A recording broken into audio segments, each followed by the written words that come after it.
멸종위기종의 귀환이라는 놀라운 소식이 한강을 뒤흔들었습니다.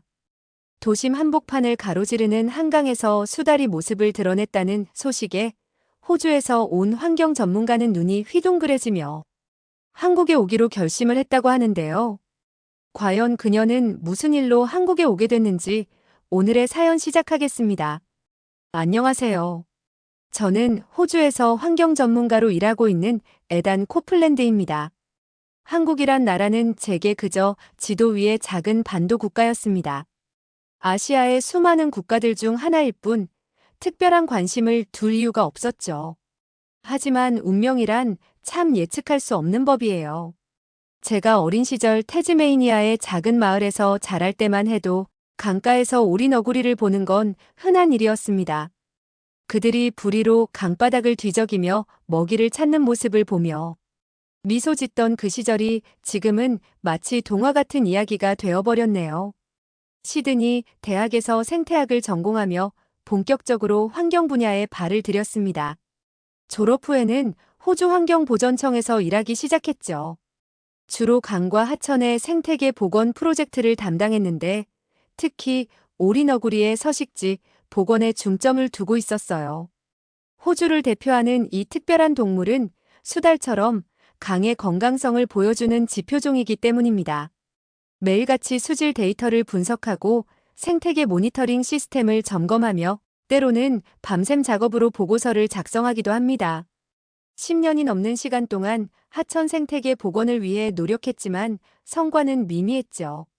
산업화 이후 급격히 감소한 오리너구리의 개체 수는 좀처럼 회복될 기미를 보이지 않았어요. 때로는 밤하늘의 별을 보며 과연 우리가 잃어버린 것들을 되찾을 수 있을까? 하는 의문이 들기도 했습니다. 오리너구리에 대한 제 관심은 어쩌면 운명 같은 것이었는지도 모르겠습니다. 대학원 시절 태즈메이니아 강가에서 진행한 현장 연구 중 우연히 발견한 죽은 오리너구리의 사체가 그 시작이었어요. 그 당시 지도 교수님은 이곳에서 보기 힘들어진 오리너구리의 현실을 안타까워하셨죠. 그 순간 가슴 한켠이 무거워졌습니다. 오리너구리는 호주 하천 생태계의 건강성을 보여주는 독특한 지표종입니다. 밤에 활동하며 강바닥의 작은 생물들을 먹이로 하는 그들의 존재 여부는 전체 생태계의 상태를 반영하죠. 제가 어린 시절 보았던 그 건강했던 강들은 이제 찾아볼 수 없게 되었어요. 수질 오염, 서식지 파괴, 무분별한 개발. 우리는 너무 많은 것을 잃어버렸습니다. 연구를 거듭할수록 오리너구리의 중요성은 더욱 분명해졌어요. 그들은 호주의 자연을 상징하는 특별한 동물입니다. 오리너구리가 사라진다는 것은 우리가 살아가는 환경 전체가 위험하다는 경고와도 같았죠. 그래서 저는 오리너구리 보호를 제 연구의 중심에 두기로 결심했습니다. 하지만 실패의 연속이었어요. 아무리 노력해도 호주의 강들은 오리너구리들의 안정적인 서식지가 되어주지 못했습니다. 멸종위기종 보호 프로젝트를 진행하며 매일같이 마주하는 실패와 좌절 속에서 우연히 접한 한 장의 사진이 제 인생을 바꿔놓았습니다. 동료가 건네준 스마트폰 화면 속에는 서울 한강에서 논이는 수달의 모습이 담겨 있었어요. 수달과 비슷한 생태적 위치를 가진 오리너구리를 연구해온 제게는 놀라운 광경이었죠. 도시화된 강에서 멸종위기종이 번성한다니 처음에는 믿기 힘들었습니다. 결국 저는 휴가를 내고 서울행 비행기에 올랐습니다. 긴 비행 시간 동안 창밖 구름을 바라보며 수많은 생각이 스쳐 지나갔어요. 과연 이 여행이 제게 어떤 답을 줄 수 있을까? 호주의 강들도 언젠가 다시 오리너구리를 맞이할 수 있을까? 서울의 첫 순간은 호주와는 완전히 달랐습니다. 비행기에서 내려다본 서울은 거대한 빌딩 숲이었지만 그 사이로 푸른 강줄기가 유유히 흐르고 있었죠. 낯선 도시의 풍경이었지만 이상하게도 설렘이 가득했어요. 여의도 생태공원에 첫 발을 내딛는 순간을 잊을 수가 없습니다. 도심 한복판이라고는 믿기지 않을 만큼 자연스러운 풍경이 펼쳐져 있었어요. 한강 물줄기를 따라 이어진 갈대밭과 무럭새가 바람에 일렁이고 철새들이 자유롭게 날아다니는 모습은 제 고정관념을 완전히 깨뜨렸습니다. 한국인 가이드 민수는 저에게 이곳의 역사를 들려주었어요. 불과 수십 년 전만 해도 이곳은 콘크리트 제방으로 둘러싸인 삭막한 공간이었다고 하더군요. 민수는 어린 시절 할아버지와 함께 이곳에 왔던 기억을 이야기했습니다. 그때는 강에 악취가 나서 오래 있을 수도 없었다고 해요. 하지만 지금은 달랐습니다. 점심시간이면 회사원들이 삼삼오오 모여 도시락을 먹고 저녁이면 조깅하는 시민들로 공원이 활기를 띠었죠. 호주에서도 시민들의 환경보호 의식은 매우 높습니다. 우리도 수많은 환경보호단체가 있고 생태계 보존을 위한 다양한 활동이 이루어지고 있죠. 하지만 서울의 특별한 점은 도시 한복판에서 이루어지는 생태 복원의 규모와 속도였어요. 호주의 경우 자연보호구역과 도시를 철저히 분리하는 방식을 택했지만 서울은 도시와 자연의 공존이라는 다른 길을 걸어왔더군요. 그때 그렉에게서 메시지가 왔습니다. 에단, 그건 다 보여주기식 생태공원일 뿐이야. 진짜 증거를 찾아봐. 그의 메시지에는 여전히 비웃음이 묻어 있었어요. 사실 저도 그의 의견에 일리가 있다고 생각했습니다. 호주의 환경보호 정책이 세계적 수준임에도 오리너구리는 점점 사라지고 있으니까요. 하지만 이곳에서 본 것들은 분명 달랐습니다. 특히 인상 깊었던 것은 도시 개발과 생태계 보존의 균형이었어요. 호주의 경우 보호구역은 철저히 보호하되 도시는 도시대로 발전시키는 방식이라면 서울은 도시 속에 생태 공간을 끌어들이는 방식을 선택했더군요. 양쪽 다 장단점이 있겠지만 적어도 수달이라는 관점에서는 서울의 방식이 더 효과적인 것 같았습니다. 민수와 함께 한강변을 따라 걸으며 수많은 흔적들을 발견했습니다. 갈대 사이로 난 좁은 길들, 물가의 발자국들, 그리고 무엇보다 시민들의 표정이요. 호주의 하천도 깨끗하고 아름답지만 도시민들과의 거리감이 느껴지는 건 사실입니다. 대부분의 보호구역은 해질녘 이면 출입이 제한되고 사람들의 발길이 뜸해지죠. 하지만 서울의 시민들은 달랐어요. 그들은 이 공간을 일상의 연장선으로 받아들이고 있었습니다. 해가 저물어갈 무렵 저는 한강다리 위에 서서 오래도록 강을 바라보았어요. 호주였다면 이 시간쯤이면 텅 비어있을 공간이지만 이곳은 여전히 활기가 넘쳤습니다. 퇴근길 자전거를 타는 사람들, 반려견과 산책하는 가족들, 러닝 크루들까지 도시의 불빛이 하나둘 켜지기 시작하는 와중에도 강변의 생태공원은 사람들과 함께 숨쉬며 제 모습을 지키고 있었죠. 어쩌면 우리가 찾던 답은 이토록 단순한 것이었을지도 모르겠다는 생각이 들었어요. 호주처럼 자연을 완벽하게 보존하는 것도 중요하지만 도시민들이 자연과 일상적으로 교감하며 공존하는 것, 그것 또한 매우 중요한 가치라는 걸 깨달았습니다. 이 생각이 떠오르자 스마트폰을 꺼내 호주의 동료들에게 메시지를 보냈어요. 서울에서 목격한 것들을 사진과 함께 정리해서요.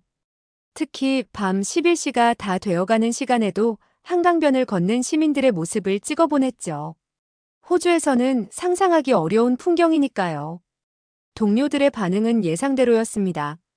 정말 신기하다. 우리도 저렇게 할 수 있을까? 잠시 후 그렉에게도 답장이 왔어요. 흥미롭군. 하지만 전문가의 의견이 필요해 그의 태도가 조금은 누그러진 것 같았습니다. 다음 날 있을 정우현 교수와의 만남이 기대되기 시작했습니다. 아침 일찍 서울대학교 환경대학원을 찾았습니다. 정우현 교수는 한국의 수달 연구에서 가장 권위 있는 전문가로 20년이 넘는 시간 동안 한강의 변화를 기록해온 분이었죠. 정 교수의 연구실은 마치 작은 박물관 같았어요. 벽면에는 수달의 생태를 기록한 사진들이 가득했고 한쪽에는 수달의 발자국, 석고, 모형들이 전시되어 있었습니다. 그 중에서 특히 눈에 띈 것은 연도별로 정리된 한강 수질 데이터였죠. 1980년대만 해도 한강에서 수달을 찾아보기는 불가능했습니다. 정 교수가 오래된 사진 한 장을 보여주었어요. 공장 폐수로 뒤덮인 강물은 시커멓게 변해 있었죠. 정 교수는 서랍에서 오래된 앨범을 꺼내 놓았습니다. 1970년대 초반 한강은 서울 시민들의 여름 피서지였다고 해요. 어린이들은 맑은 강물에서 멱을 감았고 주말이면 가족들이 모여 철렵을 즐겼죠. 강변 백사장에서는 수박을 먹으며 웃음꽃이 피었다고 합니다. 하지만 급격한 산업화의 물결 속에서 한강은 서서히 그 빛을 잃어갔어요. 70년대 후반부터는 공장 폐수와 생활하수가 무분별하게 유입되며 강물은 점점 죽어갔고 80년대 초반에는 악취가 나는 죽은 강이 되어버렸다고 합니다. 하지만 지금은 달라졌어요. 수질 개선과 서식지 복원 사업이 성공적으로 진행되면서 수달이 돌아오기 시작했습니다. 정 교수는 이어서 수달의 회귀 과정을 설명했습니다. 한강의 수질이 개선되자 먼저 물고기들이 돌아왔고 그 덕분에 수달도 자연스럽게 서식지를 넓혀갔다고 해요. 특히 인상적이었던 것은 시민들의 역할이었습니다. 한국의 빨리빨리 문화가 오히려 긍정적으로 작용했다는 설명이었죠. 시민들은 환경 문제가 발견되면 즉각적인 해결을 요구했고 정부도 이에 신속하게 대응했다고 합니다. 어르신들은 지금도 그 시절 한강을 기억하세요. 깨끗했던 강물에서 수영하고 고기잡이 하던 추억들을요. 그래서 더욱 한강의 회복을 반겼죠. 지금은 옛날처럼 강에서 수영하진 못하지만 대신 산책로와 자전거 길이 생기고 생태공원이 조성되면서 시민들은 새로운 방식으로 한강을 즐기고 있습니다. 무엇보다 수달이 돌아왔다는 건 우리가 옛날의 깨끗한 강을 되찾아가고 있다는 증거가 아닐까요? 연구실 창 밖으로 보이는 캠퍼스의 풍경을 바라보며 정 교수는 흥미로운 이야기를 들려주었어요. 매년 봄이면 수달 가족이 이 앞 실개천에 나타납니다. 학생들은 그들을 서울대 수달이라고 부르죠. 처음에는 아무도 믿지 않았지만 이제는 당연한 일이 되었어요. 정 교수의 말에 창가로 다가가 실개천을 자세히 살펴보았습니다. 울창한 나무들 사이로 굽이치는 작은 물줄기가 보였어요. 호주에서라면 이런 도심 속 실개천은 대부분 복개되어 사라졌을 텐데 말이죠. 정 교수는 학생들이 직접 만든 수달 관찰 일지도 보여주었습니다. 그들은 매일 아침 실개천을 지나며 수달의 흔적을 기록했고 때로는 새벽에 나타나는 수달 가족의 모습을 사진에 담기도 했더군요. 잠시 후 정 교수와 함께 현장 조사를 나갔습니다. 그가 손전등으로 비추는 강가에는 분명한 수달의 흔적이 있었어요. 신선한 배설물과 발자국은 이곳이 수달의 삼터라는 증거였죠. 호주에서는 좀처럼 보기 힘든 광경이었습니다. 정 교수는 수달의 흔적을 하나하나 세심하게 촬영하고 기록했어요. 발자국의 크기로 보아 어미와 새끼 두 마리가 함께 다닌 것 같다고 설명해 주었습니다. 배설물에서는 은어와 갈견이 같은 물고기의 뼈가 발견되었다고 하더군요. 이는 한강에 다양한 물고기가 서식하고 있다는 증거이기도 했습니다. 호주의 강에서도 한때는 이런 광경이 당연했을 텐데 이제는 추억이 되어버렸다는 생각에 마음이 무거워졌어요. 그렉에게 현장 사진을 보내자 이번에는 다른 반응이 돌아왔어요. 흥미롭군. 하지만 우리와는 상황이 다르지 않을까? 여전히 회의적이긴 했지만 적어도 이곳의 변화를 인정하기 시작한 것 같았습니다. 정 교수는 저를 한강사업본부의 자료실로 안내했습니다. 책장 가득 쌓인 자료들 사이에서 그는 1960년대부터 현재까지의 한강 관련 문서들을 하나씩 펼쳐 보였어요. 이것은 1969년의 수질 검사 보고서입니다. 정 교수가 바른 문서 한 장을 조심스레 펼쳤어요. 당시 한강의 BOD 수치는 최고 76ppm까지 치솟았죠. 물고기가 살 수 없는 수준이었습니다. 산업화 과정에서 공장들이 무분별하게 폐수를 방류했고 하수 처리 시설은 턱없이 부족했어요. 그는 이어서 80년대의 사진들을 보여주었습니다. 콘크리트 제방으로 둘러싸인 한강의 모습이 인상적이었어요. 치수 위주의 개발이었죠. 홍수는 막을 수 있었지만 생태계는 완전히 파괴되었습니다. 물고기는 사라졌고 새들도 떠났어요. 하지만 90년대 들어 변화가 시작되었다고 합니다. 시민들의 환경의식이 높아지면서 정부와 기업에 강력한 환경 규제를 요구하기 시작했죠. 하수 처리장이 건설되고 폐수 배출 기준이 강화되었어요. 2000년대에 들어서면서는 생태 복원 사업이 본격화되었습니다. 정 교수는 최근의 수질 데이터를 보여주었어요. BOD 수치가 2ppm 이하로 떨어졌다고 합니다. 물고기들이 돌아오기 시작했고 자연스럽게 수달도 모습을 보이기 시작했죠. 특히 인상적이었던 것은 시민들의 참여였습니다. 매달 자발적으로 모여 수질을 검사하고 쓰레기를 줍고 생태계 모니터링을 하는 시민단체들이 늘어났다고 해요.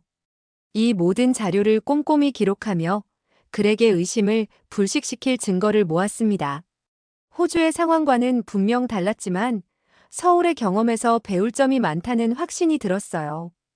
그때 호주 환경단체의 온라인 게시판에 그렉의 글이 올라왔다는 알림이 왔습니다. 서울의 생태 복원은 과대 포장된 신화에 불과하다는 제목의 글이었어요.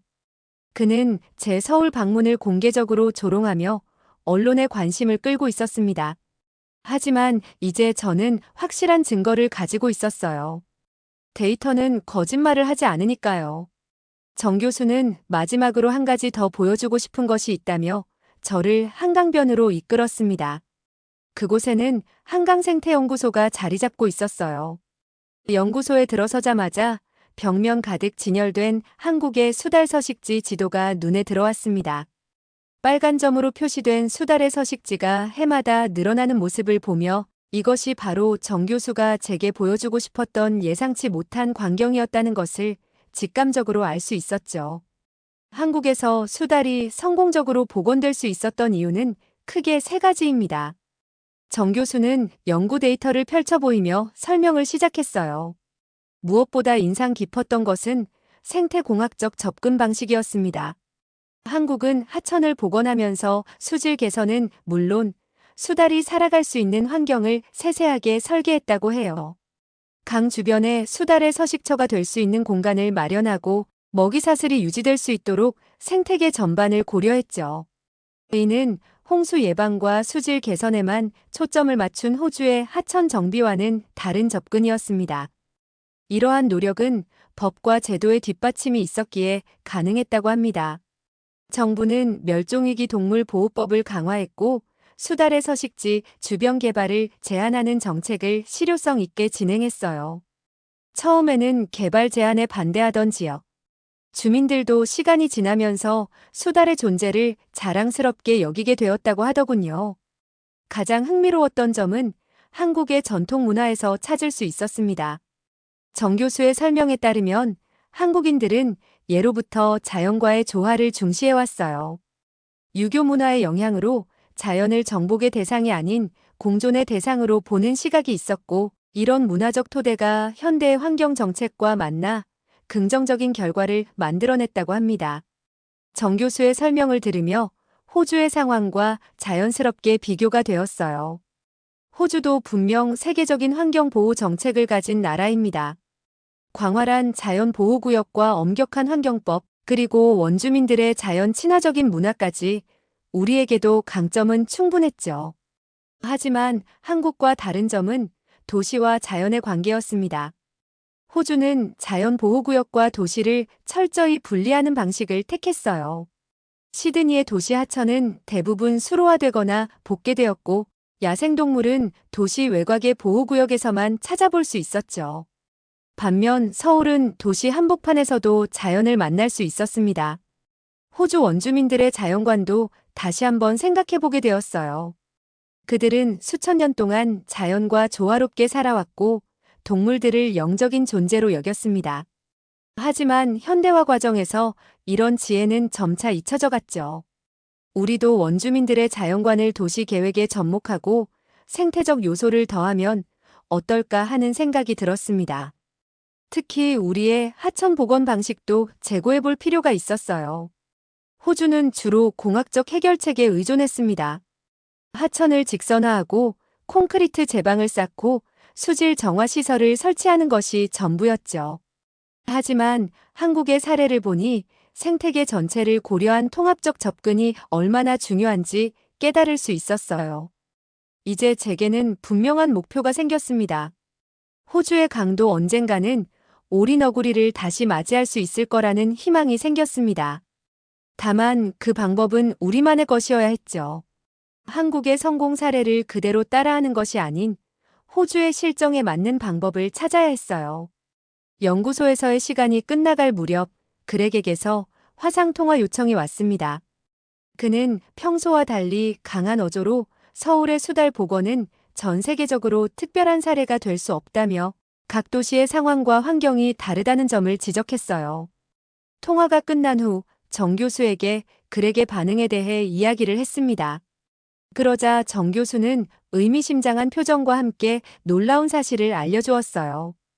그렉은 10년 전 호주의 오리너구리 복원 프로젝트 책임자였다는 것이었죠. 호주 정부가 야심차게 시작한 오리너구리 복원 프로젝트는 2년 만에 실패로 끝났고 그 책임은 고스란히 그렉의 몫이 되었다고 합니다.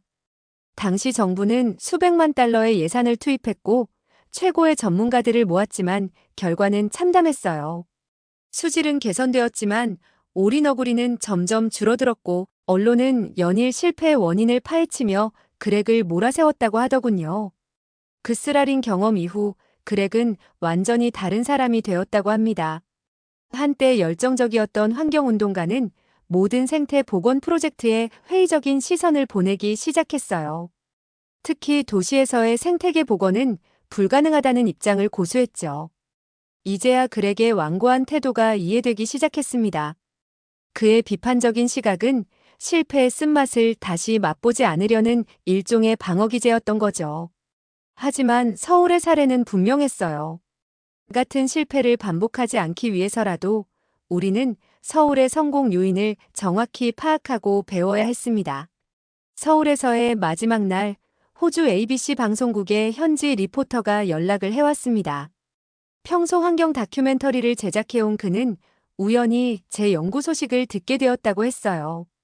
카메라는 주로 사람들이 주목하지 않는 순간들을 담았습니다.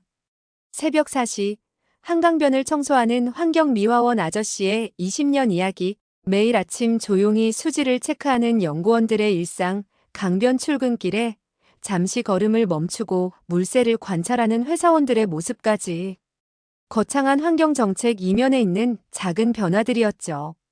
특히 인상적이었던 건 한강시민공원 관리사무소에서 수십 년간 일해온 직원들의 증언이었습니다. 30년 전 악취가 나던 강변이 시민들의 쉼터가 되기까지의 과정을 생생하게 들려주었어요. 봄이면 유채꽃이 피고 여름이면 반딧불이가 돌아오고 겨울이면 철새들이 찾아오는 강으로 변화하는 과정을 그들은 매일매일 지켜봐왔다고 합니다. 다큐멘터리는 도시와 강 잊혀진 이야기들이라는 제목으로 방영되었어요. 환경 전문가들의 분석이나 정책적 성과보다는 강과 함께 살아가는 평범한 시민들의 이야기에 초점을 맞췄습니다. 이런 접근이 오히려 호주 시청자들의 공감을 이끌어냈죠.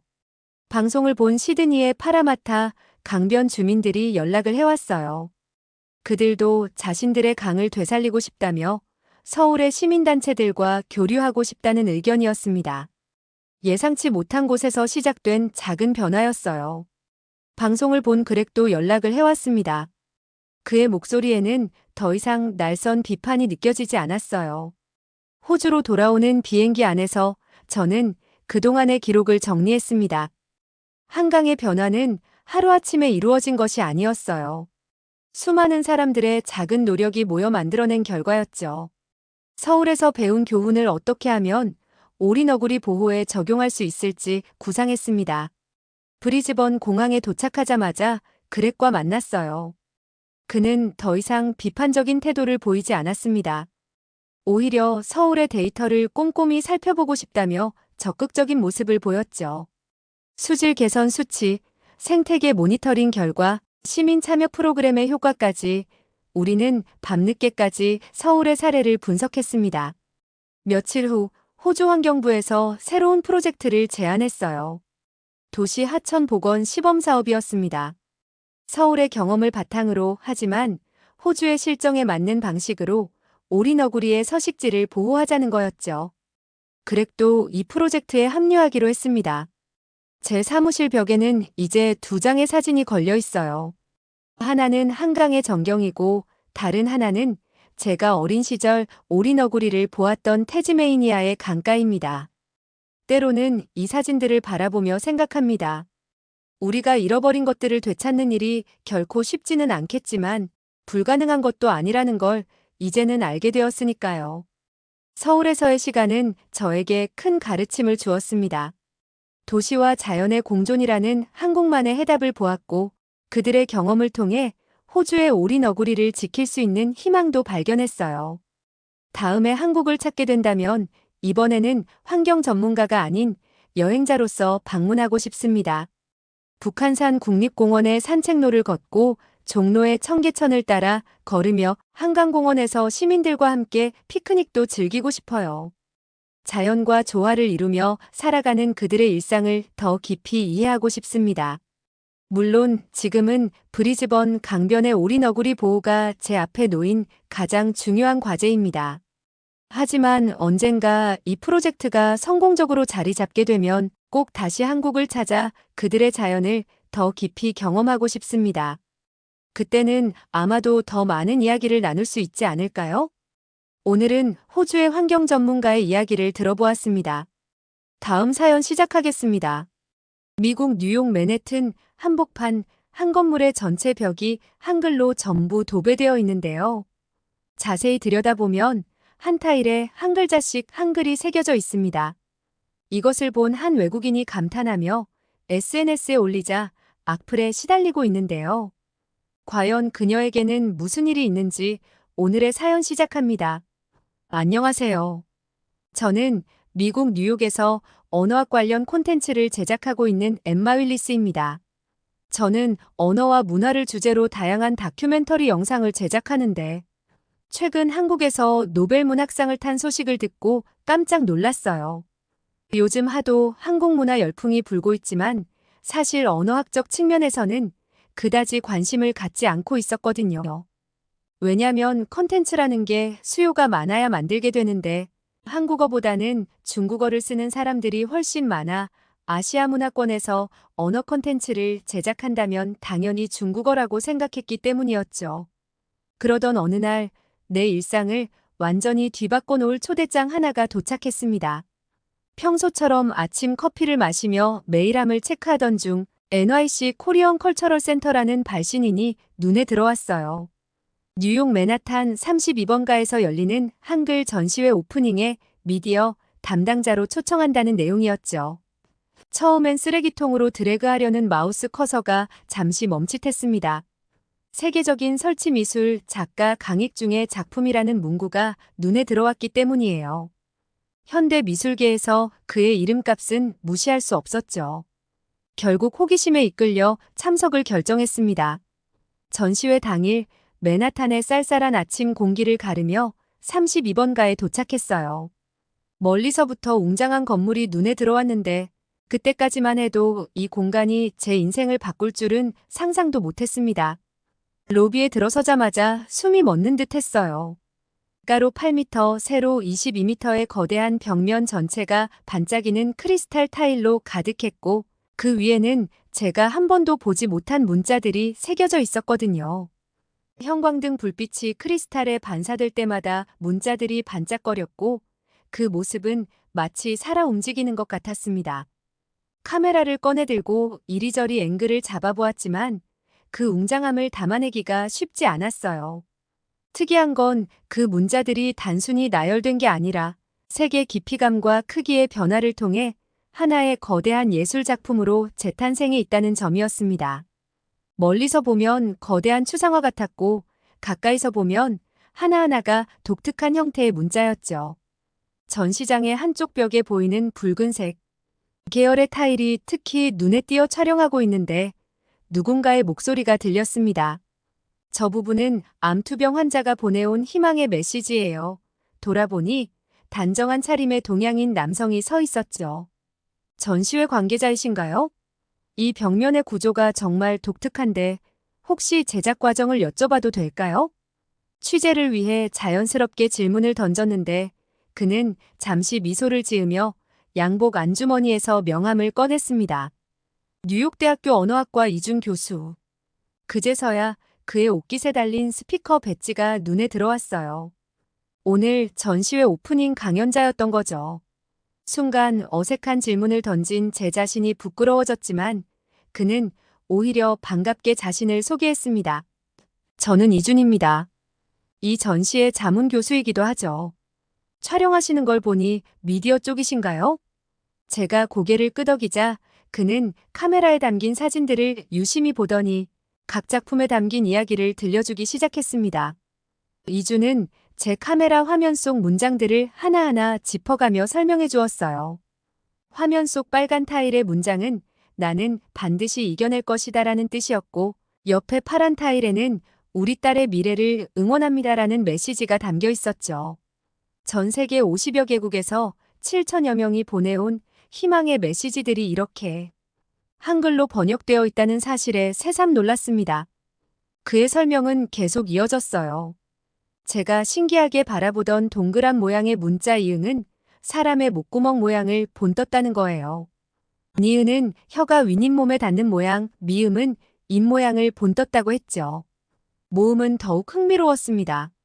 점은 하늘을, 은은 땅을, 이는 서 있는 사람을 상징한다는 설명을 들으며 제 뇌리에 박혀있던 동양의 복잡한 문자라는 편견이 무너져 내리는 걸 느꼈어요. 이준의 목소리에는 자부심이 가득했습니다. 600년 전 한 왕이 백성들을 위해 이런 과학적인 문자를 만들었다는 이야기를 들려주는 동안 그의 눈빛은 마치 별처럼 반짝였어요. 그날 밤은 평소보다 늦게까지 일했어요. 편집실의 커다란 모니터 앞에서 전시회 영상을 다듬는데 계속 신경 쓰이는 장면이 있었죠. 붉은색 타일에 새겨진 그 희망 메시지가 자꾸만 눈에 밟혔습니다. 밤 11시가 넘은 시각, 커피를 마시며 영상 편집을 잠시 멈추고 SNS를 열었어요. 그리고 충동적으로 글을 썼습니다. 오늘 본 한글은 충격적이었다. 예술이 된 문자라니. 한국어가 이렇게 아름다운 줄 몰랐다. 전시회에서 찍은 사진 중 가장 마음에 드는 컷, 붉은 타일의 메시지를 담은 사진도 함께 올렸죠. 그리고는 그대로 잠들어 버렸습니다. 다음 날 아침 7시, 알람 소리보다 먼저 울리는 휴대폰 알림음에 눈을 떴어요. 습관처럼 SNS를 열었는데 순간 놀라 휴대폰을 떨어뜨릴 뻔했습니다. 제 게시물이 밤사이 폭발적인 반응을 얻은 거예요.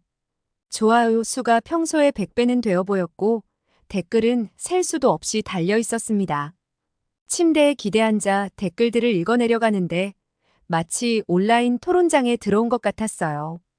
한국어의 진정한 가치를 이제야 서구 언론이 알아보는군요라는 댓글에는 수백 개의 동의 표시가 달렸고 바로 아래에는 이런 피상적인 접근으로 한국어를 평가하다니 실망입니다라는 반박이 이어졌죠. 아침 식사는 커녕 샤워도 못한 채 1시간 넘게 댓글을 읽었습니다. 전혀 예상하지 못했던 폭발적인 반응에 당황스러우면서도 한편으로는 궁금증이 커져갔어요.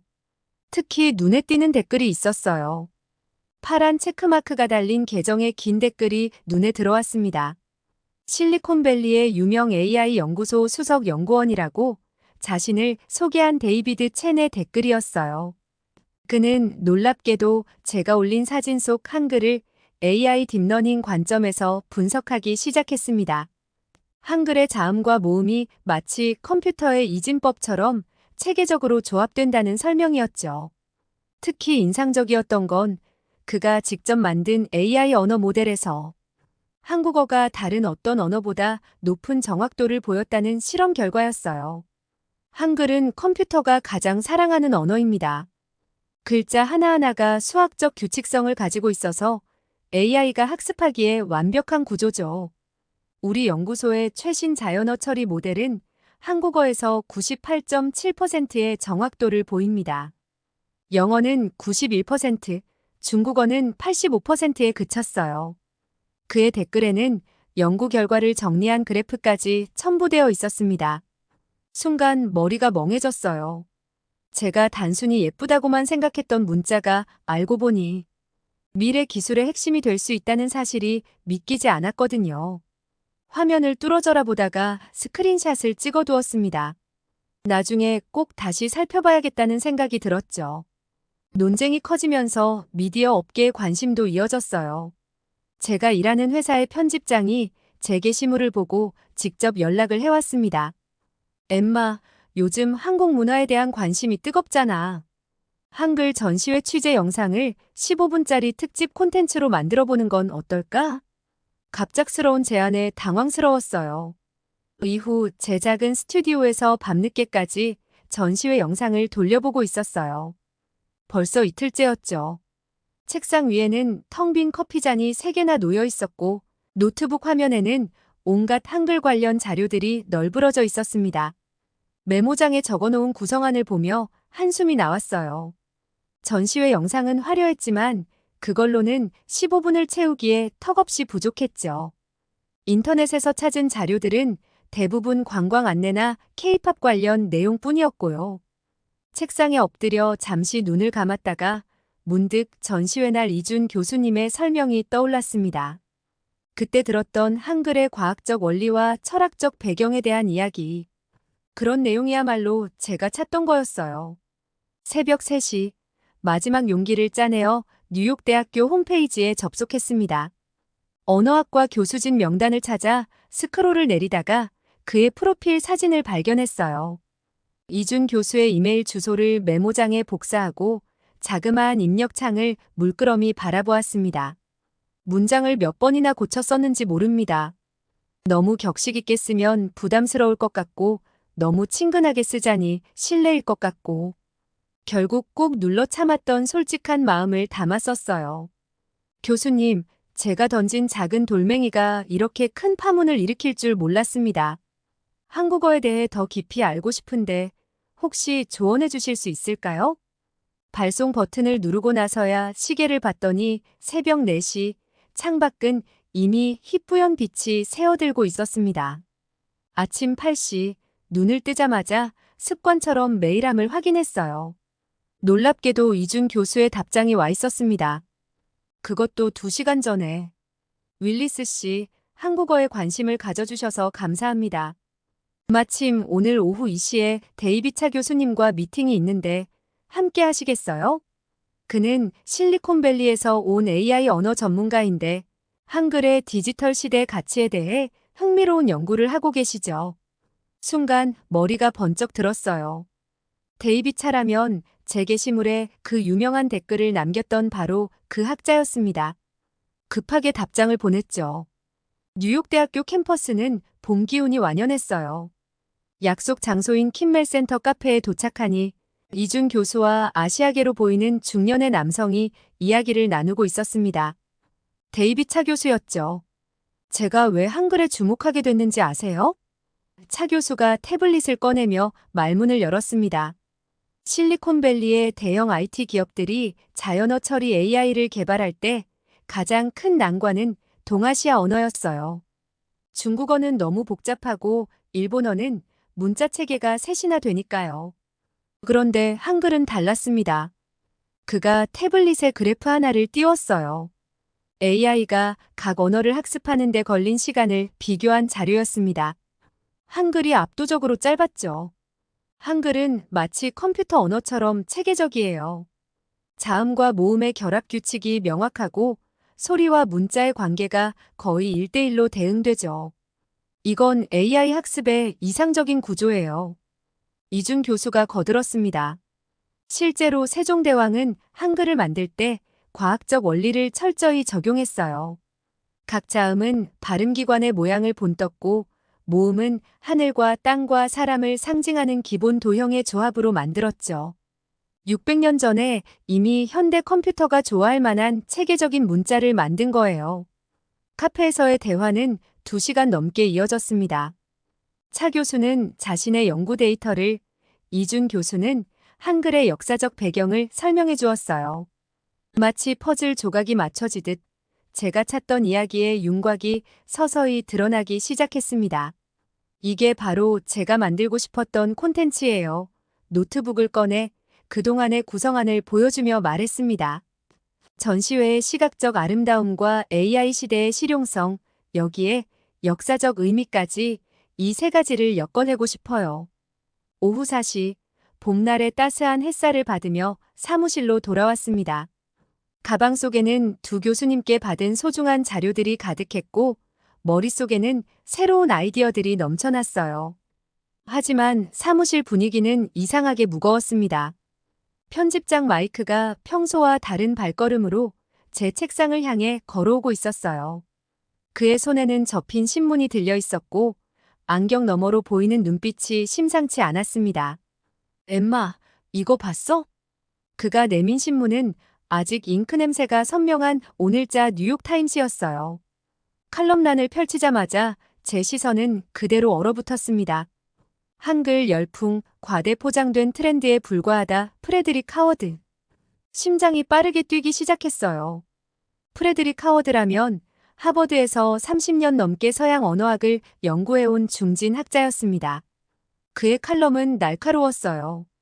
최근 한 신진 미디어 제작자의 피상적인 접근이 한국어에 대한 맹목적 찬사, 열풍을 부추기고 있다로 시작하는 글에서 제 이름은 무려 3번이나 언급되었습니다. 손가락으로 글자를 따라가면서 읽었어요. 그는 제 전시회 영상을 문화적 맥락은 무시한 채 시각적, 아름다움만을 과대 포장한 결과물이라고 혹평했습니다. 특히 윌리스는 한국어의 본질적 가치는 이해하지 못한 채 단순히 이국적 신미성에만 집착하고 있다는 구절에서는 손끝이 살짝 떨렸어요. 책상에 놓인 커피가 식어가는 줄도 모르고 한참이나 그 칼럼을 읽어내려갔습니다. 미팅에서 받은 영감과 희망이 순식간에 무거운 현실로 바뀌는 순간이었어요. 편집장은 프레드릭의 영향력을 우려했어요. 보수 언론계에서 그의 입지는 상당했고 그의 비판은 저희 프로젝트에 치명적일 수 있었죠. 하지만 데이비차 교수와의 미팅에서 얻은 인사이트가 있었기에 오히려 마음이 더 단단해졌습니다. 창밖이 어둑해질 무렵 초조한 마음의 가방에서 오늘 미팅 자료들을 하나씩 꺼내보았습니다. 데이비차 교수가 건넨 AI 학습 데이터 분석표, 이준 교수의 한글 제자 원리 설명서, 실리콘밸리 기업들의 한국어 연구 보고서까지 책상 위에 자료들을 하나씩 펼쳐놓다 보니 문득 생각이 달라지기 시작했어요. 프레드릭의 칼럼이 담긴 신문을 한켠에 두고 차 교수의 연구 결과를 자세히 들여다보았습니다. AI가 한글을 학습하는 속도가 다른 문자보다 월등히 빠르다는 그래프, 글로벌 IT 기업들이 한글의 규칙성에 주목하고 있다는 통계. 이런 과학적 데이터 앞에서는 그 누구도 단순한 트렌드라고 치부할 수 없을 거라는 확신이 들었어요. 사무실에 불빛이 하나둘 꺼지기 시작할 때 노트북을 열고 이준 교수에게 메일을 쓰기 시작했습니다. 평소보다 오랜 시간 한 글자 한 글자 신중하게 골랐어요. 프레드릭의 칼럼을 첨부하면서 한글의 과학성과 실용성을 학술적으로 다루고 싶다는, 그리고 그의 도움이 절실하다는 내용이었죠. 밤 11시가 넘어서야 마지막 자료 정리를 마쳤습니다. 컴퓨터 화면 속 스프레드시트에는 한글의 디지털 시대, 가치를 입증할 수 있는 데이터들이 가지런히 정리되어 있었어요. 청소 아주머니가 사무실 청소를 시작하실 때까지도 전시회의 화려한 영상 대신 데이터와 연구 결과로 무장한 새로운 다큐멘터리의 구성안을 써내려갔습니다. 책상 위 식은 커피를 한 모금 마시며 창밖을 바라보았어요. 맨해튼의 밤하늘에는 별이 보이지 않았지만 제 앞에 놓인 자료들이 그보다 더 반짝이는 것 같았습니다. 평소보다 일찍 도착한 사무실에서 메일함을 열었는데 놀랍게도 새벽 5시에 도착한 이준 교수의 답장이 있었습니다. 그가 보내준 메일에는 제 질문들에 대한 상세한 답변이 꼼꼼하게 정리되어 있었어요. 특별히 밑줄 그어진 문장이 눈에 띄었습니다. 한글의 디지털 시대 가치를 이해하려면 먼저 실제 사용 환경을 보셔야 할 것 같네요. 오늘 점심시간에 시간 되시나요? 잠깐의 망설임도 없이 바로 답장을 보냈어요. 이미 아침부터 설렘으로 가득했지만 점심시간이 다가올수록 묘한 긴장감이 밀려왔습니다. 혹시 제가 너무 성급했던 건 아닐까 하는 걱정도 들었죠. 12시 정각 32번가의 한국문화원에 도착했습니다. 로비에서 이준 교수를 발견했는데 그의 옆에는 이미 노트북과 태블릿이 준비되어 있었어요. 그가 태블릿의 화면을 조작하자 서울 지하철 안의 영상이 재생되기 시작했습니다. 화면 속에서는 수십 명의 사람들이 지하철을 타고 이동하며 스마트폰으로 쇼핑을 하고 영상을 보고 게임을 즐기고 있었어요. 특히 놀라웠던 건 지하철 내부의 와이파이 속도였습니다. 고화질 영상이 끊김없이 재생된다고 하였죠. 그때 이준 교수가 갑자기 스톱워치를 꺼냈어요. 한번 보세요. 이게 한글 타자 속도입니다. 영상 속 사람이 한글 자판을 다루는 속도는 믿기 힘들 정도로 빨랐습니다. 초당 5글자, 마치 피아니스트의 손가락이 건반을 두드리는 것처럼 자연스러웠어요. 놀라웠던 건 한글 키보드의 구조였어요. 자음은 왼손, 모음은 오른손으로 나눠치게 설계되어 있어서 마치 피아노를 치듯 빠른 타이핑이 가능하다는 설명이었습니다. 실제로 분당 타수를 비교한 데이터를 보니 영어 키보드보다 한글 키보드의 입력 속도가 평균 30% 더 빨랐어요. 문화원 한쪽에 마련된 디지털 도서관에서는 더 흥미로운 광경을 목격했습니다. 한글로 된 전자책을 AI가 실시간으로 번역하고 시각 장애인을 위해 자동으로 음성을 만들어내는 시스템이었어요. 이준 교수의 설명에 따르면 한글의 규칙적인 구조 덕분에 이런 AI 서비스의 정확도가 다른 언어보다 훨씬 높다고 했습니다. 한국문화원에서의 만남 이후 평소보다 부지런히 영상 작업에 몰두했습니다. 그러던 어느 날 이준 교수가 뜻밖의 제안을 해왔어요. 뉴욕의 한국 커뮤니티를 직접 둘러보면서 살아있는 한글을 취재해보는 게 어떻겠냐는 제안이었습니다. 토요일 아침 플러싱의 한인타운에서 이준 교수를 만났어요. 거리는 이미 활기찬 에너지로 가득했습니다. 한글로 된 간판들이 즐비했고 스마트폰으로 주문하는 키오스크며 디지털 광고판이며 거리 곳곳에 한글과 기술이 공존하고 있었죠. 첫 번째로 들른 곳은 한인서점이었어요. 이준 교수는 제게 한글 서적과 영어 번역본을 나란히 놓고 보여주었습니다. 한글로 쓰인 원본이 영어로 번역되면서 더 많은 페이지가 필요했다는 점이 흥미로웠어요. 한글의 함축성과 효율성을 직접 확인할 수 있는 순간이었죠. 카페에서 잠시 휴식을 취하는데 옆자리에서 한국 유학생들이 태블릿으로 수업 자료를 공유하고 있었습니다. 이준 교수의 설명에 따르면 한글의 디지털화가 빨랐던 덕분에 한국의 교육 시스템도 빠르게 디지털로 전환할 수 있었다고 해요. 점심시간이 되자 이준 교수는 절 한식당으로 안내했습니다. 깜짝 놀란 건 주문 시스템이었어요. 테이블에 설치된 태블릿으로 주문하는데 메뉴가 자동으로 여러 나라 언어로 번역되어 있었죠. 그것도 음식 사진과 함께요. 이준 교수는 이런 시스템이 한글의 디지털 호환성 덕분에 가능했다고 설명했습니다. 마지막으로 들른 곳은 한국어 학당이었어요. 그곳에서 외국인들이 한글을 배우는 모습을 촬영했는데 특히 인상적이었던 건 디지털 교구들이었습니다. AI가 발음을 교정해주고 게임처럼 한글을 익힐 수 있는 앱도 있었죠. 취재를 마치고 집으로 돌아오는 지하철에서 오늘 찍은 영상들을 다시 보았어요. 한글이 디지털 시대와 얼마나 자연스럽게 조화를 이루고 있는지, 그리고 그것이 어떻게 사람들의 일상을 더 편리하게 만드는지 생생하게 담을 수 있었습니다. 일주일 후 제 유튜브 채널에 디지털 시대의 완벽한 문자, 한글이라는 제목의 영상을 올렸습니다. AI 기술과 한글의 상관관계, 실리콘밸리의 연구, 데이터, 뉴욕 한인사회의 디지털 환경까지 모든 내용을 담아냈어요. 처음 계획했던 단순한 문화 소개가 아닌 깊이 있는 다큐멘터리로 완성된 영상이었죠. 영상은 예상을 뛰어넘는 반응을 얻었습니다. 24시간 만에 조회수 50만을 돌파했고 주요 IT 매체들이 잇따라 취재 요청을 보내왔어요. 특히 실리콘밸리의 개발자들 사이에서 큰 화제가 되었다는 소식을 들었습니다. 그런데 며칠 후 편집장 마이크가 또다시 신문을 들고 제자리로 왔습니다. 저는 그 신문 기사를 보고 깜짝 놀라고 말았어요. 이번에도 프레드릭의 칼럼이었는데 정과는 다른 격한 감정이 묻어나는 글이었어요. 이상한 느낌에 그의 배경을 조사해보기 시작했습니다. 구글 검색창에 그의 이름을 입력하자 수많은 기사가 쏟아져 나왔어요. 특히 최근 출간된 그의 저서 서구 언어의 우월성에 대한 혹평들이 눈에 띄었습니다. 시대착오적인 서구 중심주의, 디지털 시대에 맞지 않는 구시대적 이론 같은 비판이 잇따랐더군요. 호기심이 생겨 도서관에서 그의 과거 저서들을 찾아보았습니다. 30년 동안 그가 써온 논문과 책들은 한결같았어요. 알파벳의 과학성, 서구 언어 체계의 우수성, 라틴 문자의 보편성. 그의 경력은 고스란히 서구 언어의 우월성을 증명하는 데 바쳐진 셈이었죠. 그러던 중 우연히 실리콘밸리 IT 전문지의 기사를 발견했습니다.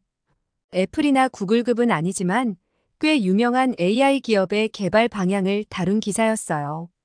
30년 자문 교수의 조언 거부. 한글 기반 AI 시스템 개발 선언이라는 제목이 가슴에 와닿았습니다. 기사를 자세히 읽어보니 회사 이사회에서 프레드릭과 격론이 벌어졌다고 해요. 그는 영어 기반 시스템을 고수하자고 주장했지만 결국 회사는 한글의 과학성과 효율성을 선택했다고 합니다. 심지어 그 회사의 CTO는 한글은 마치 컴퓨터를 위해 디자인된 것 같은 문자라고 평가했더군요. 제 모니터에 띄워둔 기사들을 보며 고개를 끄덕였습니다. 이제 그의 독설이 이해가 되기 시작했어요. 30년 경력의 권위자가 자신의 이론이 무너지는 걸 지켜봐야 했던 거죠. 게다가 제가 만든 영상이 그의 주장을 정면으로 반박하는 증거가 되어버렸으니까요. 프레드릭의 두 번째 칼럼은 첫 번째와는 확연히 달랐습니다. 윌리스의 영상은 서구 문자의 가치를 폄하하고 있다며 시작된 그의 글에는 처음엔 미처 보이지 않았던 조급함이 묻어났어요. 특히 한글은 단순히 디지털 시대에 각광받는 도구일 뿐이라며 자신의 30년 연구를 거듭 강조하는 모습이 안쓰러울 정도였습니다.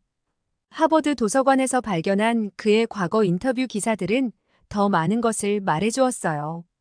세계 문자 체계의 정점은 알파벳이라 호언장담하던 그의 모습은 이제 찾아볼 수 없었고 대신 동양의 문자 체계는 서구 문명의 발전 과정을 따라가고 있을 뿐이라는 다소 방어적인 논조로 바뀌어 있었습니다. 결정적인 건 실시간 댓글 토론이었어요. 프레드릭이 직접 제 영상 댓글창에 장문의 반박을 남겼는데 그의 댓글에는 수많은 반론이 달렸습니다. 실리콘밸리 개발자들과 언어학자들이 하나둘 등장해 한글의 디지털 시대에 적합성을 증명하는 실험 데이터를 공유하기 시작한 거예요. 한 개발자는 프레드릭 교수님, 이제는 인정하셔야 합니다. 당신의 이론은 아날로그 시대에나 유효했죠 라는 댓글을 남겼는데 여기에 무려 10,000개가 넘는 좋아요가 눌렸다고 해요. 프레드릭의 위신은 순식간에 무너져 내렸고 그의 마지막 칼럼은 뉴욕타임스 웹사이트에서 가장 많은 비판을 받은 글이 되었다고 합니다. 그의 마지막 발악은 더욱 처절했어요. 자신의 트위터에 윌리스의 영상은 조작됐다는 음모론을 퍼뜨리려 했지만 오히려 팔로워들의 집단 탈퇴만 불러왔죠. 30년간 쌓아온 학자로서의 권위가 한 달 만에 무너지는 걸 지켜보는 건 마음 아픈 일이었습니다. 하지만 이것이 바로 디지털 시대의 현실이었어요. 감정과 권위가 아닌 데이터와 사실이 승리하는 시대인 거죠. 영상이 화제가 된 후 뉴욕대학교에서 한국어와 AI에 대한 특별 강연을 요청해왔습니다. 처음에는 겁이 났지만 이준 교수가 공동 발표자로 참여하겠다고 했을 때 안도감과 함께 묘한 설렘이 밀려왔어요. 강연 준비를 위해 매일 밤 이준 교수와 화상 미팅을 가졌습니다. 한글과 AI의 상관관계를 설명하는 과정에서 그의 눈빛에서 학문적 열정을 넘어선 무언가를 발견하곤 했어요. 저도 모르게 미팅 시간을 점점 늘리게 됐고 어느새 우리의 대화는 연구 주제를 벗어나 서로의 이야기로 이어지곤 했습니다. 강연 전날 밤 이준 교수가 제안했어요. 다음 프로젝트는 한글의 디지털 혁신 사례를 취재하기 위해 한국을 방문하는 건 어떻겠냐고.